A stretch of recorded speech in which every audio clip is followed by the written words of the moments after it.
So here is my long-awaited video, how to choose the bicycle for you. How to choose your first bike. What do you need to get? Now I want you to get a piece of paper, grab a pen, and I want you to take notes in this video.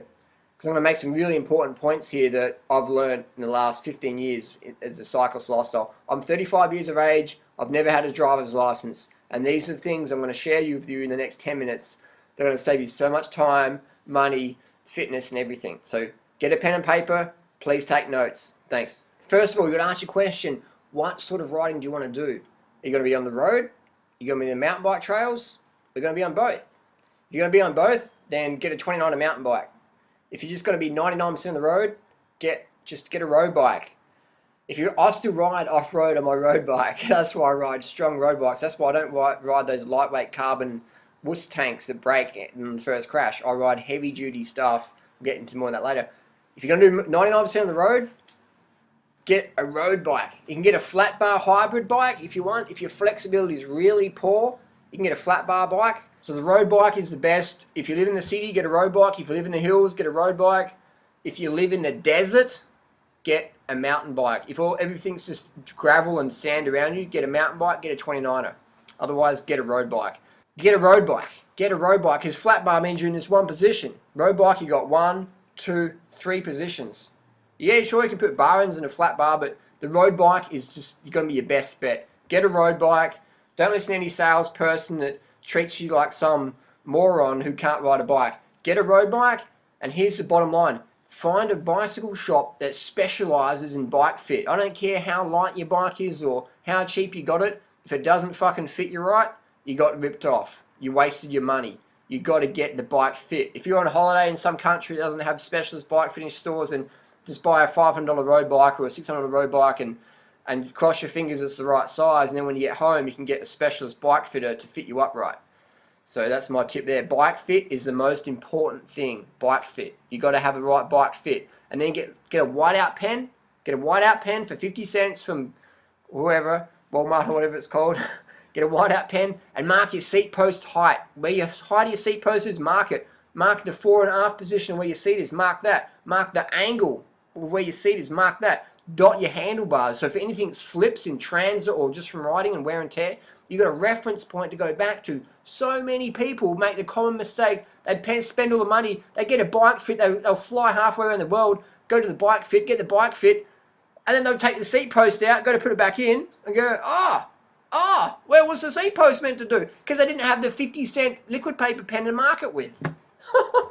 Mark your cleats, mark your seat post, mark your seat angle, 4.5 position, mark your handlebars, easy. Then people are like, I don't want to put liquid paper pen on my bike. It's like, go home, turn off, click unsubscribe and go and watch Shane Dawson or something. So carbon versus alloy. Carbon, the pros of carbon is it's,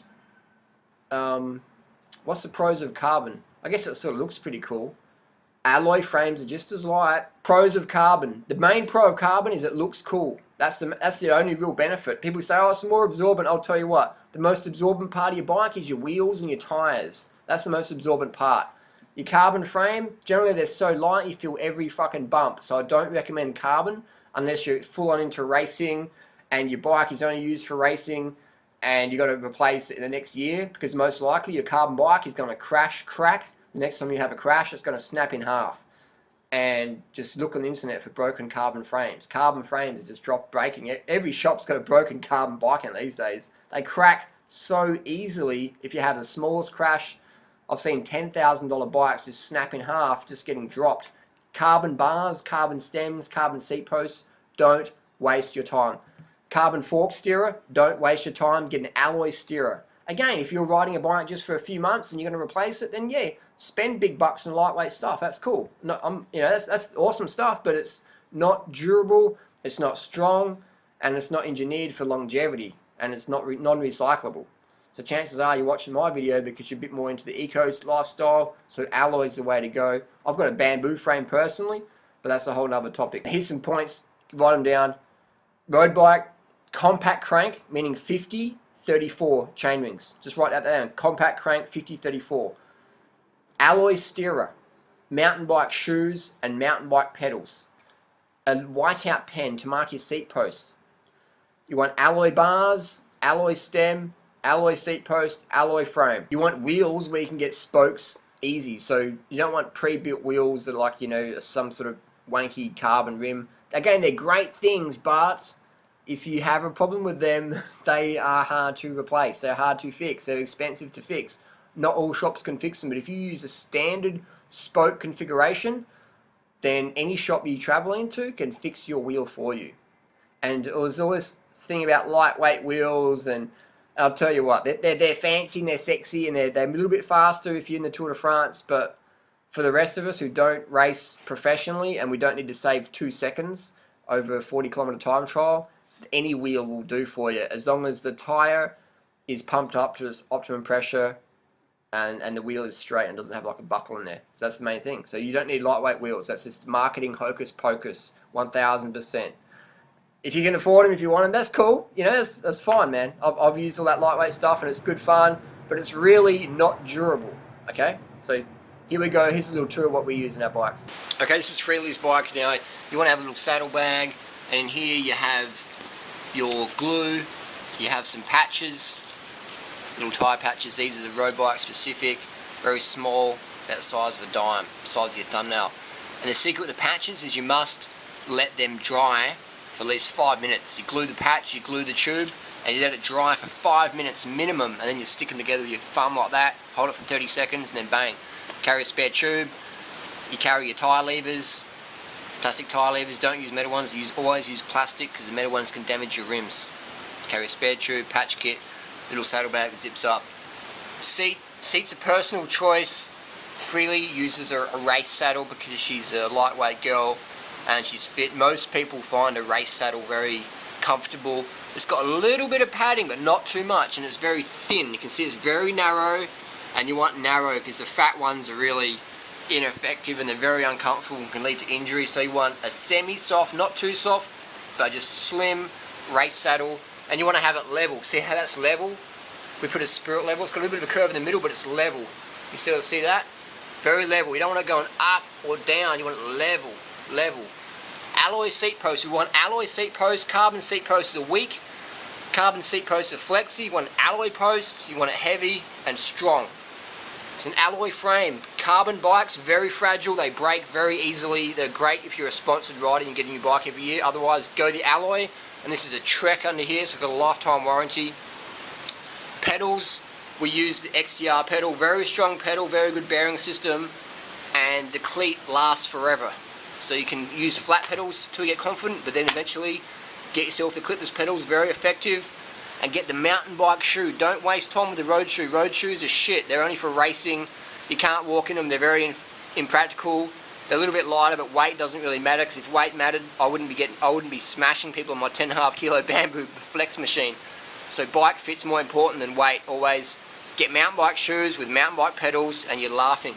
Now cranks. We want the compact crank. We want on the outside it's going to be a 50 chainring. Inside it's going to be a 34.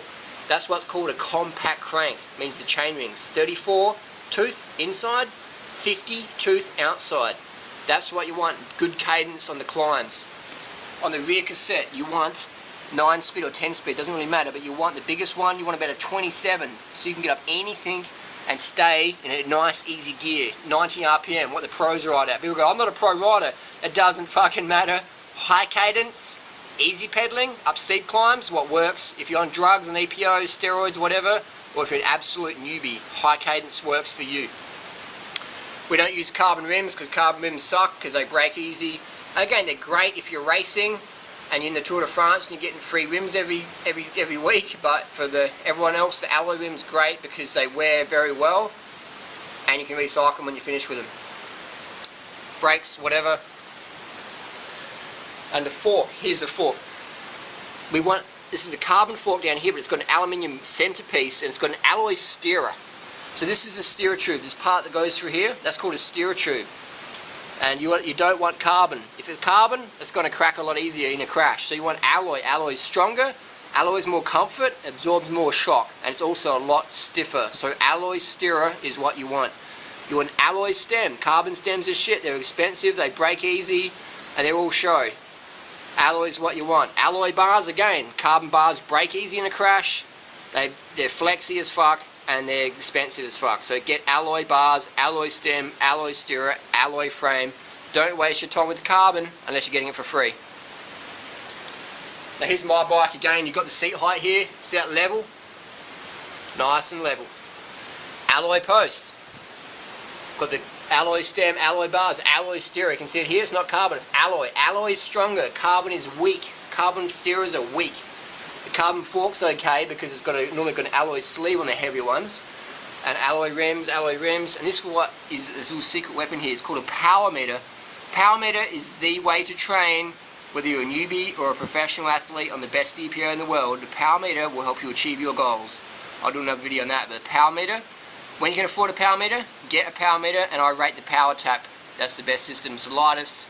You can take it on and off easy. It's just blah blah blah. Again, mountain bike pedals, just strong. They work well. I've got a compact crank on there, 50 on the outside, and 50 on the outside, 34 on the inside. Easy, easy stuff. And helmets. Whatever helmet fits your head the best. Spend whatever it costs to get the helmet that you like the fit of. And these days you got all fancy colours and stuff. Wear a fucking helmet. Don't be a fucking idiot and wear no helmet. Don't be a hipster. Don't be a brain damaged hipster. Okay? Wear your helmet and buckle the fucker up and make sure it fits well. Try on different helmets. They're like socks and shoes. Individual fit. And you can get a little mirror. I mean, I bought this mirror just for touring, but I've left it on because in racing it's such a good thing to have. Because you don't have to go to your shoulder, you can just see people's faces in the mirror. So this one's called the Italian bike mirror, and it's on eBay. Look it up. What about tyres? This tyre is made by Specialized. It's called the Specialized Armadillo. It's a very strong tyre, and I've raced Cat 1 on them. So they're very fast, very strong, very strong. Not the cheapest, but very good. And this little valve adapter is a good idea, because if you're at a gas station, you don't have a spare pump, you can use the little valve adapter there. So to undo the valve, you just unscrew it like that, and then give it a little tap, because sometimes it jams, and then you can put the pump on there.